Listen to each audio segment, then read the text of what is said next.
굴비 한번 쳐다보고. 박완서. 옛날 옛적 시골에 한 구두쇠가 살고 있었습니다. 이웃의 소문이 자자할 만큼 지독한 구두쇠여서 사람들은 그를 고린제비라고 불렀습니다.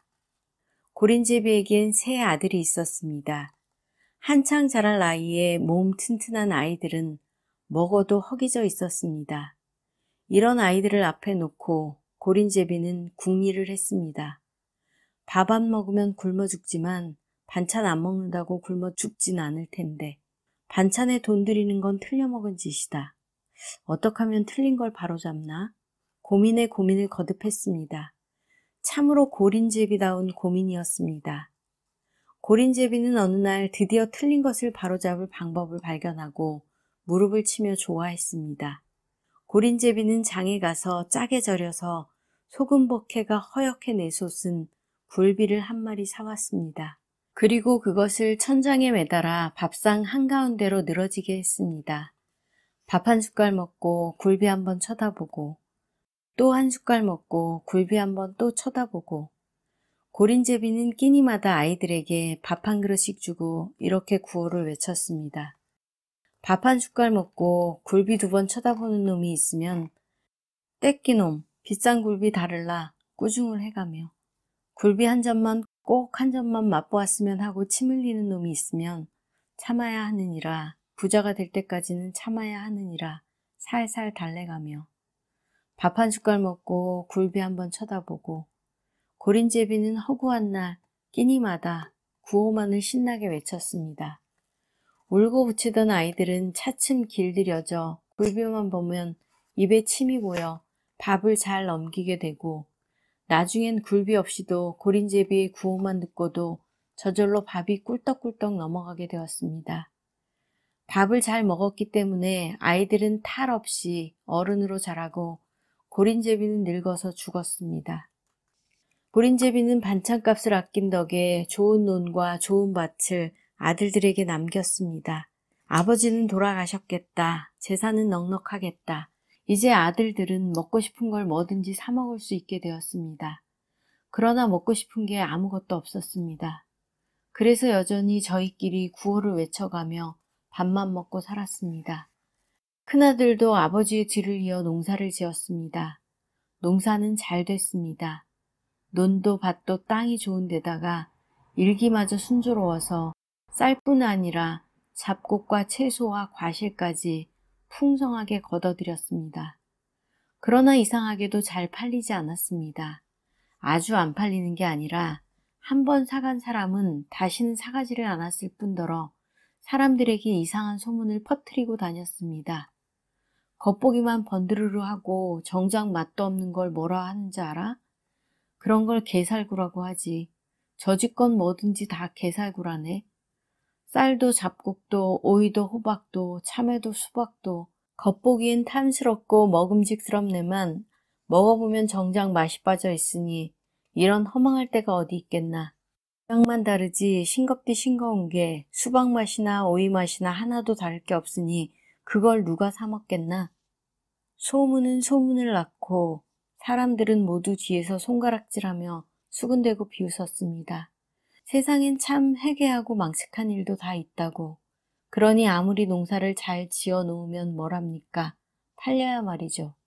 이 마을에서 가장 나이 지긋한 노인이 이런 망측한 소문을 듣더니 부엉이처럼 지혜로운 얼굴로 말했습니다. 고린제비네 뒷간에서 나오는 뒷걸음은 싱거울 테니 농사가 그렇게 싱겁게 될 수밖에. 형의 농사짓기를 거들던 둘째는 남들이 사가지 않는 농사에 실증을 내고 시골을 떠났습니다. 대처에 나가 소리꾼이 되기 위해서입니다. 둘째는 어릴 적 굴비 한번 쳐다보고 밥 한 숟갈 먹기에 길들여질 때 가장 많이 울고 보챘기 때문에 그때 트인 목청으로 소리라면 자신이 있었습니다. 대처로 나간 둘째는 묻고 물어 이름 높은 소리 스승을 찾아뵐 수가 있었습니다. 스승은 둘째의 소리를 시험해보고 나서 둘째가 기대했던 것보다 더 크게 기뻐했습니다. 남들 같으면 10년, 20년 목청 연습만 하다가 드디어 목구멍에서 피를 토하고 나서야 목청이 트이는 법인데 둘째의 목청은 처음부터 그만큼 트여 있었던 것입니다. 사설과 가락만 익혀주면 곧장 명장 행세를 할 수 있겠다고 스승은 생각했습니다. 더욱 스승을 기쁘게 한 건 둘째가 사설과 가락도 남보다 더 수월하게 익혔다는 것입니다. 어느 부잣집에서 큰 잔치가 있어 놀이판을 차리고 명창들을 불러 모았습니다. 명창 중에서도 으뜸인 스승은 둘째를 자신 있게 그곳에 보냈습니다. 그런데 이게 웬일입니까? 둘째의 소리가 끝나기도 전에 한바탕 놀아보려고 잔뜩 흥이나 모여있던 손님들이 저절로 흥이 빠지면서 어깨를 축 늘어뜨리고 하품을 더럭더럭하며 흩어졌습니다.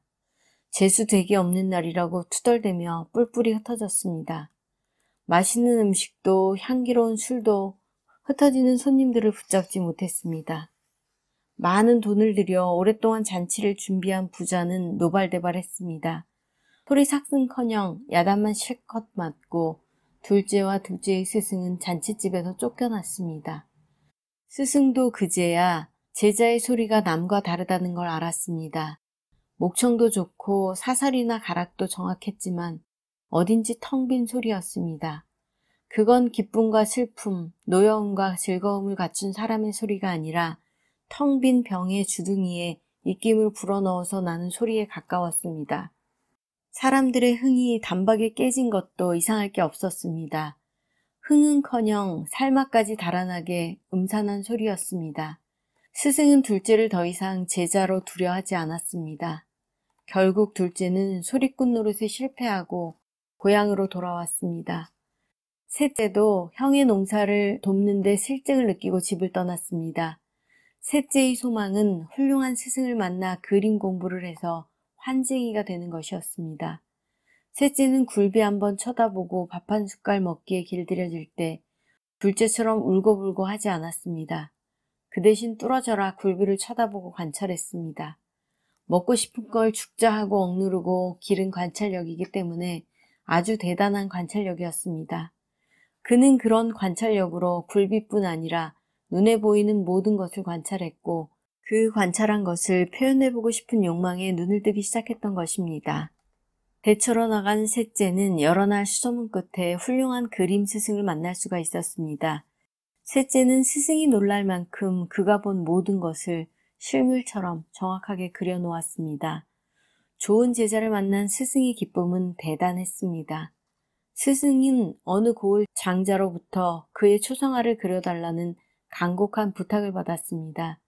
스승은 이제 자기는 늙고 병들어 눈은 흐리고 손은 떨린다고 핑계를 대면서 그의 제자를 추천했습니다. 셋째의 그림 솜씨를 사랑한 스승의 자상한 마음씨였습니다. 셋째의 마음은 한껏 부풀었습니다. 그는 장자를 한 번만 만나보고도 능히 장자와 조금도 틀리지 않게 장자의 초상화를 그릴 수가 있었습니다. 드디어 장자의 화상을 장자에게 바치기로 한 날이 되었습니다. 장자는 물론 장자의 친척, 친구, 마을 사람들까지 장자의 초상화를 보기 위해서 기다리고 있었습니다.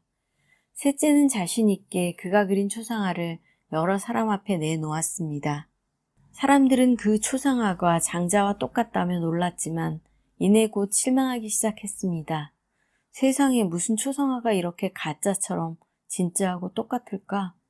남을 아무리 헐뜯기 좋아하기로써니 이런 말로 흠을 잡을 수도 있을까요? 셋째는 화가 나고 기가 막혔습니다. 더 기가 막힌 일은 장자의 실망이었습니다. 이런 고얀 놈 봤나? 이 얼빠진 얼굴이 어떻게 산 사람의 얼굴이랄 수가 있느냐? 이목구비가 좀 삐뚤어 박히든지 하다못해 하나쯤 빠지더라도 얼은 바로 박혀야 산 사람의 얼굴이랄 수가 있지. 그제야 그림 스승도 제자의 그림이 능숙한데도 뭔가 빠져있음을 알아차렸습니다. 꽃은 영락없이 꽃처럼 그렸습니다. 꽃술에 꽃가루까지 빼놓지 않고 그렸습니다. 그러나 꽃의 얼을 빼고 그렸기 때문에 그 꽃은 마치 가짜처럼 진짜하고 똑같았습니다. 새는 영락없이 새처럼 그렸습니다. 새털 하나하나 놓치지 않고 다 그렸습니다. 그러나 새의 얼을 빼놓고 그렸기 때문에 그 새는 죽어 있었습니다. 스승은 셋째를 그의 제자 자리에서 쫓았습니다. 셋째도 고향으로 돌아갈 수밖에 없었습니다. 오랜만에 삼형제가 한자리에 모였습니다. 그들은 한결같이 실패해서 돌아온 것입니다. 그들은 그들이 남보다 어디가 모자라 이렇게 실패한 것일까 열심히 생각해 보았지만 알 수가 없었습니다. 그들은 마침내 그들이 모르는 것을 마을에서 제일 나이 많고 지혜로운 노인에게 물어보기로 했습니다. 노인은 서슴지 않고 말했습니다. 자네들이 남들보다 모자라는 거야 뻔하지 않은가? 그건 자네들이 남들 다 아는 맛을 모른다는 걸세. 지금도 늦지는 않았을 걸세. 그걸 배우게나 좀 힘이 들겠지만. 그들이 때늦게 맛을 배우는 모습이 우습고도 눈물겨웠습니다.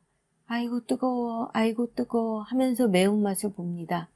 아이고 쓰라려, 아이고 쓰라려 하면서 짠맛을 봅니다. 아이고 저려 하면서 신맛을 봅니다. 맛을 배울 때까지 그들의 고생이 이만저만이 아닙니다.